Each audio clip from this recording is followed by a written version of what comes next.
Hey everyone, welcome back. The threads I picked today are short reads, but they hit hard. Grab something to drink, subscribe if you haven't, and let's get into the first one. A taxi driver in Prague had my dead grandparents' photo on his dashboard. When I asked how he knew them, he told me something that changed everything about my family history. So there we were, OP, a traveler who just wanted to lose themselves in a beautiful city for a while. Solo, independent. The kind of person who treats a foreign street like a playground. Prague was all Gothic spires and cobblestones, and the kind of midnight where anything feels possible. I was heading back to my hostel around midnight, kind of drunk on Pilsner, and wandering through some narrow side streets I definitely shouldn't have been on. A taxi pulled over, and I hopped in without thinking much about it. The driver was maybe in his 70s, older guy with silver hair. Didn't say much beyond nodding at my destination. That's when I noticed it. Sitting on the sun visor, this faded Polaroid wedged under a rubber band. It was old, probably from the 1980s, colors all washed out like they always get. Two people, a young couple, and I knew exactly who they were, my grandparents. I'd seen maybe 3 photos of them in my entire life. My family didn't really talk about them. I asked the driver how he had it, just like that. "Where'd you get that photo?" My heart was doing something weird in my chest. The driver looked at me in the rearview mirror for a long moment. Then he said something that made the streetlights outside start to look different, darker somehow. "You know her," he said, not a question. "I knew her, before she left, before she disappeared with your grandfather. I remember everything about her." And with that, the taxi took a sharp turn into an alleyway that felt narrower than the ones before it. The streetlights thinned out fast. OP was locked in a car with a stranger in a foreign country who just dropped a 60-year-old secret like it was nothing. And he wasn't done talking. Then he started talking. And it wasn't casual. There was something cold and deliberate about the way he spoke. He told me he'd known my grandmother. Not just met her. They had been engaged to be married. The taxi smelled like old cigarettes and chemical air freshener. I remember gripping the door handle while he described her with a precision and intimacy that made my skin crawl. Her real name, he said it clearly, reverently, like it still held weight. How she took her coffee, black with exactly 1 spoon of sugar. How she laughed, apparently. A particular scar on her right arm that she always covered with bracelets and photographs. Things I'd never told another living soul. Details I only knew because my mom had mentioned them once or twice over the years, always vaguely, always reluctantly, like she was pulling up something she'd worked hard to bury deep. He said it was 58, maybe 59 years ago. They had met through mutual friends in Prague. He was studying engineering back then, had his whole future planned out. They were going to get married. They'd picked out rings together, talked about it seriously, made real, actual plans. Then she met my grandfather, and apparently everything changed overnight. She just left. She left Prague, she left him, she left without a letter or an explanation. He never heard from her again. He watched me in the mirror while he talked, never taking his eyes off me. An old man now, his face weathered and lined, his hands steady on the wheel. "I never forgot her," he said. His voice was calm, matter-of-fact, not wavering. Just the weight of someone who'd carried this for 6 decades. She was the love of my life. I felt sick. Not because I thought he was lying. I felt sick because I believed him completely. Every detail he'd mentioned fit exactly. The precision of it was too perfect. The intimacy of it was too real. He actually knew her. He'd actually loved her. And my entire family had hidden his very existence from me. My hands were shaking badly. The city lights blurred past as we drove deeper and deeper into darker streets. I was beginning to understand that this driver knew intimate things about my family that nobody was supposed to know. Things that my own mother wouldn't even tell me. And I still didn't know how much more he actually knew about us. That was when it finally hit me. We weren't heading toward my hotel anymore. We were being driven somewhere else entirely. The driver didn't stop talking, and I realized he knew far more about my grandmother than he should have from a photograph alone. He told me specific things about her, how she laughed, how restless she was, how trapped she felt by her family. He talked about my grandfather arriving that summer with money and charm and promises. He said, his exact words, that my grandfather convinced her to leave. When I asked him to pull over, he ignored me. The streets got darker. I asked again, louder. He kept driving, kept talking like I hadn't said anything.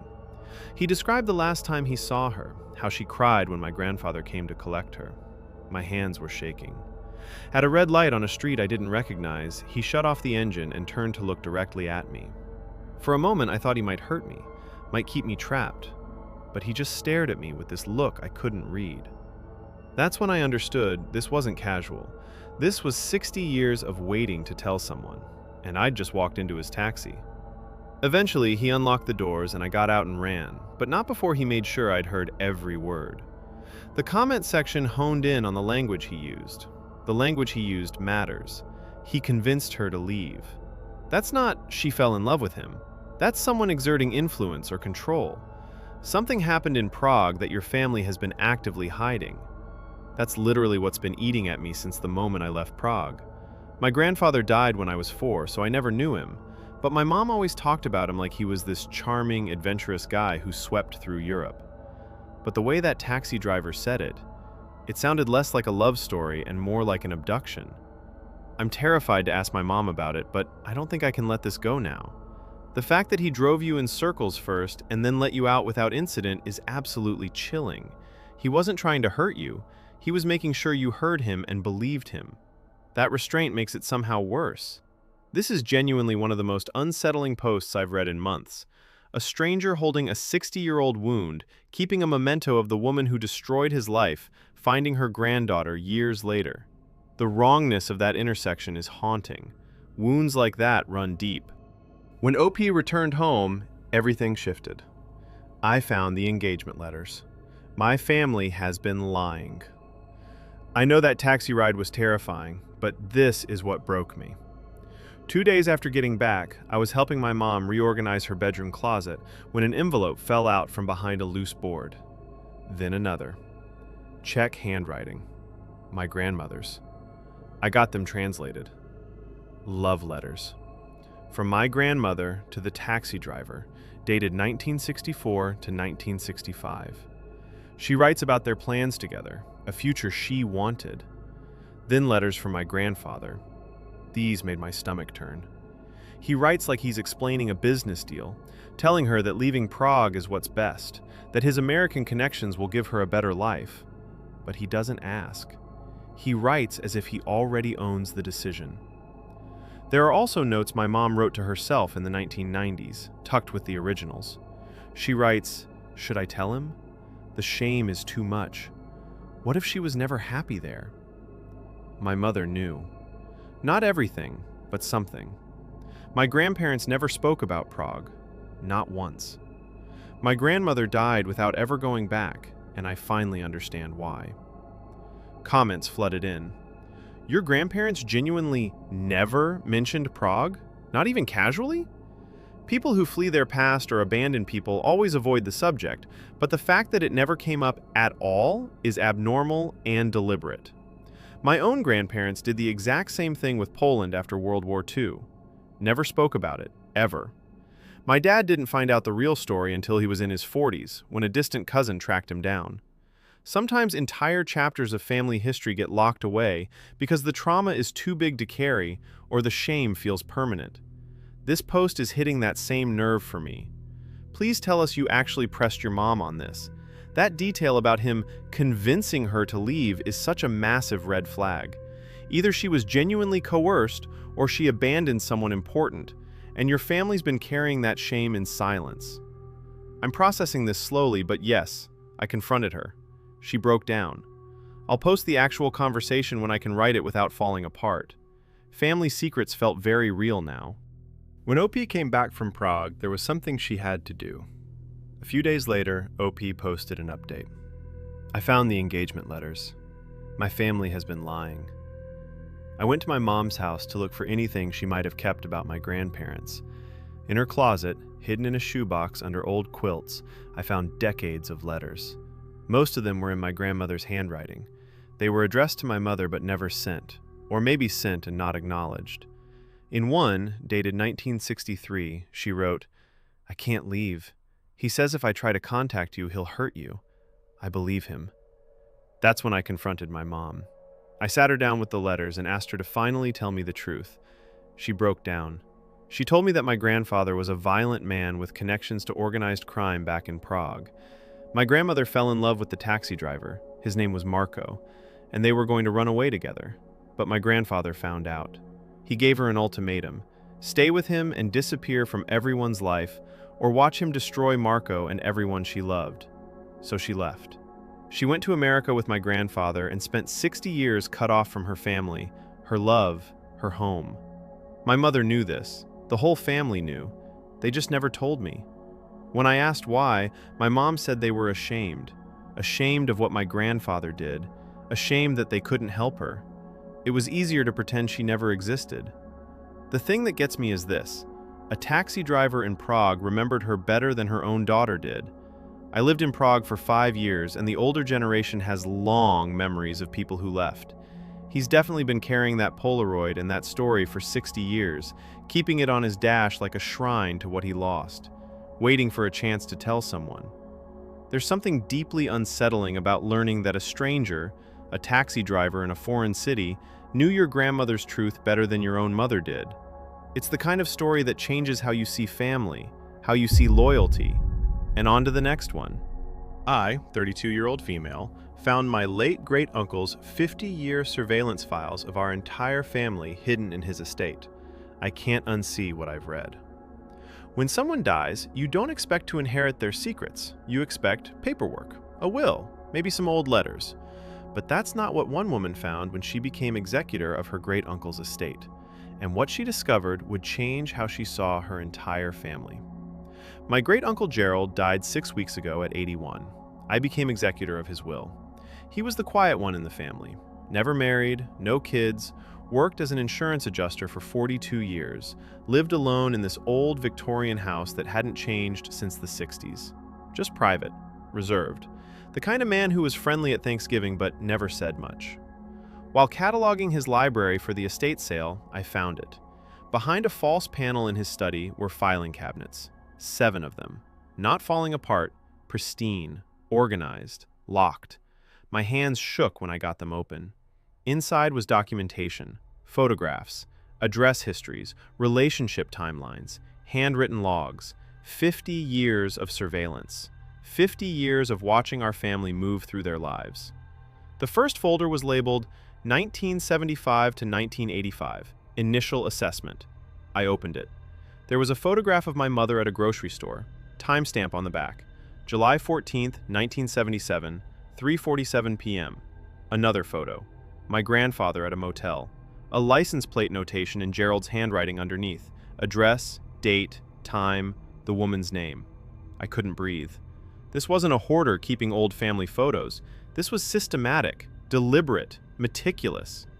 And as she kept opening folder after folder, she realized something even worse. This wasn't the work of someone sick. This was the work of someone obsessed. Going deeper into those filing cabinets, the scope of it became impossible to ignore. This wasn't hoarding. This wasn't one person spiraling.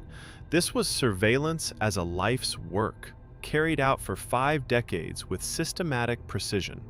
And the files moved forward in time, from their grandparents' generation into their parents' generation, then into the files on her own family, then into files on her siblings, then into files labeled with her own name. I kept finding things about me, about my brother and sister, high school photographs taken from angles I never knew existed, me leaving the library one afternoon, my sister at a soccer game on a Saturday I don't even remember, just candid shots with dates and times written in his neat handwriting on the back. There were detailed timelines, my brother's address changes documented from age 22 onward, every apartment noted, dates recorded, notations about who he was seeing at the time, names, relationship histories, how long each one lasted. For my sister, school records she'd never shared with anyone, notes about her struggles, mental health notes, things nobody was supposed to know.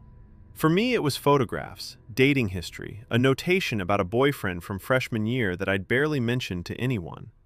The files were organized with precision.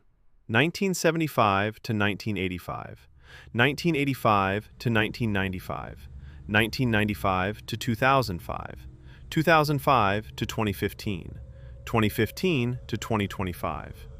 Each decade subdivided by family line, paternal side, maternal side, then by household, then by individual person. His handwriting was consistent throughout, small, neat, methodical. This wasn't the chaos of someone unraveling. This was the work of someone keeping meticulous records with intent. I felt sick reading my own file. The photographs were the worst part. He must have followed me. What struck her most wasn't the scope of it.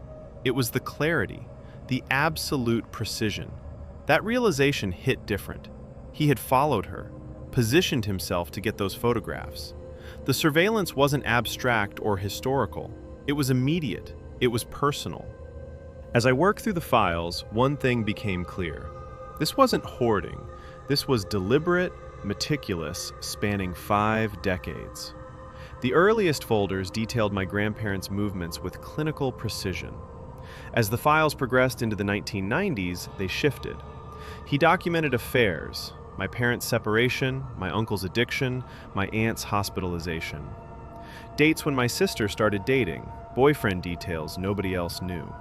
School records from when I'd been struggling, medical information about my grandfather's cancer, financial details like the year my parents nearly lost the house. The notes became increasingly detailed in Gerald's handwriting, not just dates, judgments. M, displaying reckless behavior. S, unsuitable companions. Continued moral decline. By the 2000s, he'd organized everything: affairs, substance abuse, parental failures, questionable relationships. He labeled us, coded us. I called my mother first. She went silent. "You're making this up. Why would Gerald do that?" My aunt asked me to stop contacting relatives. "What good does dragging it up do?" My uncle called a lawyer. Nobody wanted to acknowledge what was there. In Gerald's handwriting, our private pain as data to be collected. But the comments section was already asking the questions she couldn't stop asking. This reads like a true crime documentary. The organization suggests he may have surveilled other families too.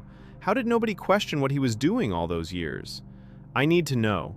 Did any of the information he collected ever get used against family members?